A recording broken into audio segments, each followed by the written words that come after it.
ছাত্রছাত্রীরা second unit test পরীক্ষার জন্য রায়মার্টিন প্রশ্নবিচিত্রা ভলিউম 1 ভৌতবিজ্ঞান সাবজেক্টের 182 নম্বর পেজে 5 নম্বর স্কুলের প্রশ্নপত্রের উত্তরসহ সমাধান আজকে আমরা দেখে নেব। 5 নম্বর স্কুলটি হচ্ছে কন্টাই হাই স্কুল। সেখানে প্রথমে 7টি এমসিকিউ রয়েছে। ফার্স্ট এমসিকিউটি হলো এসটিপিতে 1 লিটার কোনো গ্যাসের ওজন গ্যাসটির আণবিক ভরের।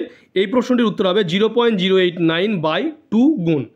2 দাগে তাপীয় রোধাঙ্কের মাত্রীয় সংকেত হলো, এটার উত্তর হবে বি m-1 মানে to the power -1 l to the power -1 t to the power 3 তারপরে থিটা। 3 দাগে রয়েছে 240 বি 60 ওয়াট একটা বাতির রোধকে রোধের পরিমাণ কত হবে, একটি বাতির রোধের পরিমাণ কত হবে। 3 দাগের প্রশ্ন উত্তর হবে ডি 960 ওহম। 4 দাগে রয়েছে কোনটি ওয়াট এককে সূচিত করছে, এটি হবে সি ভোল্ট ইন্টু অ্যাম্পিয়ার। 5 দাগে রয়েছে তড়িৎ বিশ্লেষণ পদ্ধতিতে অ্যালুমিনিয়াম নিষ্কাশনের জন্য ব্যবহৃত তড়িৎ বিশ্লেষ্য হলো, এই 5 দাগের উত্তর হবে সি Al2O3। 6 দাগে রয়েছে হেবার পদ্ধতিতে অ্যামোনিয়া প্রস্তুতির সময় N2OH2 গ্যাসকে যে আয়তন অনুপাতে মেশানো হয় তা হলো, 6 দাগের উত্তর হবে ডি 1:3। 7 দাগে রয়েছে পিতল ও কাঁসার প্রধান উপাদান, এটি হবে সি সিইউ। হয়ে গেল গ্রুপ এ 7টি এমসিকিউ।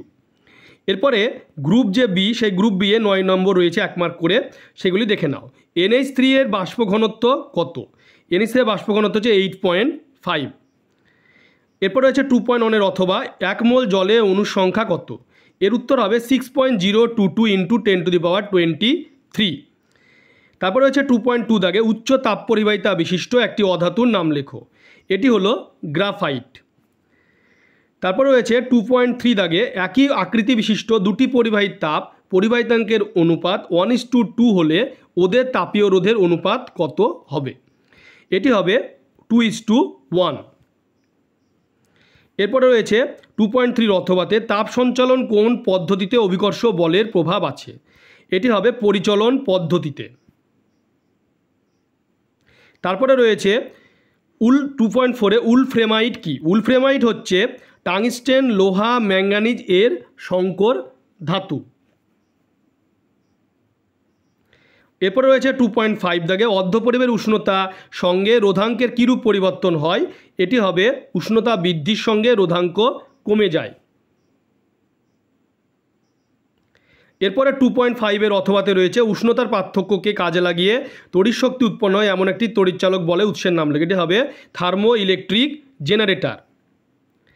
2.6 দাগে রয়েছে নিকেলের তড়িৎ লেপনের তড়িৎ বিশ্লেষ্য হিসাবে কী ব্যবহৃত হয়? বোরিক অ্যাসিড মিশ্রিত নিকেল সালফেট NiSO4। 2.7 এ রয়েছে তীব্র তড়িৎ বিশ্লেষ্য অ্যাসিড ও ক্ষারকের উদাহরণ দাও। অ্যাসিড হচ্ছে হাইড্রোক্লোরিক অ্যাসিড HCl, ক্ষারক হচ্ছে সোডিয়াম হাইড্রোক্সাইড NaOH। 2.8 দাগে রয়েছে সত্য বা মিথ্যা লেখো, লাইকার অ্যামোনিয়া আম্লিক প্রকৃতির হয়, এটি হবে মিথ্যা। 2.9 দাগে রয়েছে জার্মান সিলভার কোন কোন উপাদানের সংকর ধাতু? এটি হবে তামা দস্তা নিকেলের।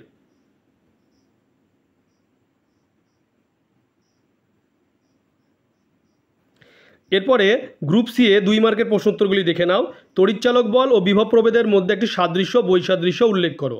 সাদৃশ্য বৈসাদৃশ্য হচ্ছে যে সাদৃশ্য হলো উভয় একক চার্জকে এক স্থান থেকে অন্য স্থানে স্থানান্তরিত করতে প্রয়োজনীয় কাজের পরিমাপ, এটা হলো সাদৃশ্য। বৈসাদৃশ্য হচ্ছে যে বিচ্ছিন্ন বা মুক্ত বর্তনীতে কোনো তড়িৎ কোষের তড়িৎদ্বারকে মধ্যে যে বিভব পার্থক্য সৃষ্টিকে তড়িৎচালক বল বলে, আর বদ্ধ বা সংহত বর্তনীতে কোষের তড়িৎদ্বারের মধ্যে যে বিভব পার্থক্য সৃষ্টিকে বলা হয় বিভব প্রভেদ। এটা মুক্ত বর্তনীতে তড়িৎচালক বল আর বদ্ধ বর্তনীতে হয় বিভব প্রভেদ, এটাই পার্থক্য। এরপরে 3.1 এর অথবাতে রয়েছে শক্তির নিত্যতা সূত্র হিসেবে লেঞ্জের সূত্রটি বিবৃত করো। এটা হলো তড়িৎচুম্বকের আবেশের ক্ষেত্রে আবিষ্ট তড়িৎ প্রবাহের অভিমুখ এমন হয় যে কারণে আবিষ্ট তড়িৎ প্রবাহের সৃষ্টি হয়, আবিষ্ট প্রবাহ মাত্রা সর্বদা সেই কারণকে বাধা দেয়।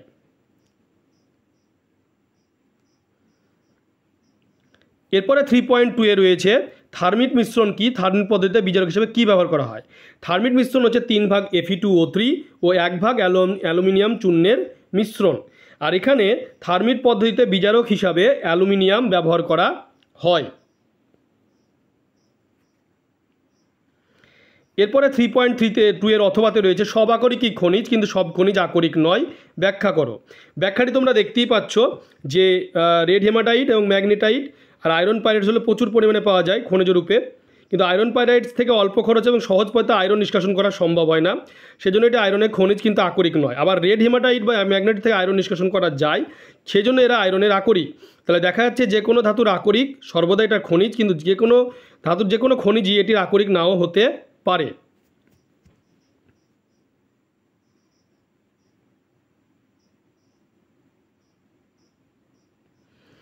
এরপরে 3.2 এর পরে 3.3-তে রয়েছে পরীক্ষাগারে নাইট্রোলিন কীভাবে প্রস্তুত করবে সমীকরণ সহ লেখো। 1100 ডিগ্রি সেলসিয়াস উষ্ণতায় উত্তপ্ত CaCO2-এর উপর দিয়ে N2 গ্যাস প্রবাহিত করলে ক্যালসিয়াম সায়ানামাইড NCN বা CaCN2 আর কার্বনের একটা কিন্তু ধূসর বা কালো মিশ্রণ তৈরি হয়, একে নাইট্রোলিন বলে।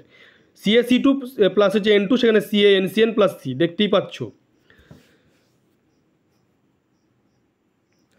3.3-র অথবাতে রয়েছে অ্যামোনিয়ার ক্ষারধর্মিতার সপক্ষে যুক্তি দাও, সমিত রাসায়নিক সমীকরণ সহ লেখো। এমন একটা মৃদু ক্ষার, এটি লাল লিটমাসের বর্ণ নীল করে। এটি অ্যাসিডের সঙ্গে বিক্রিয়া করে অ্যামোনিয়াম লবণ তৈরি করে। গ্যাসীয় হাইড্রোজেন ক্লোরাইডের সঙ্গে অ্যামোনিয়া গ্যাসের বিক্রিয়ায় কঠিন অ্যামোনিয়াম ক্লোরাইড একটা সাদা ধোঁয়া উৎপন্ন হয়।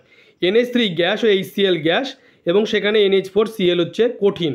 এই যে বিক্রিয়াটি, দুটি গ্যাসের বিক্রিয়াটা কিন্তু কঠিন পদার্থ উৎপন্ন করলো। তোমরা ভিডিওটি বেশি করে শেয়ার করবে, চ্যানেলটিকে অবশ্যই সাবস্ক্রাইব করে পাশে থাকা বেল আইকনটি তোমরা প্রেস করবে, যাতে পরবর্তী ভিডিওর নোটিফিকেশান তোমাদের কাছে পৌঁছে যায়।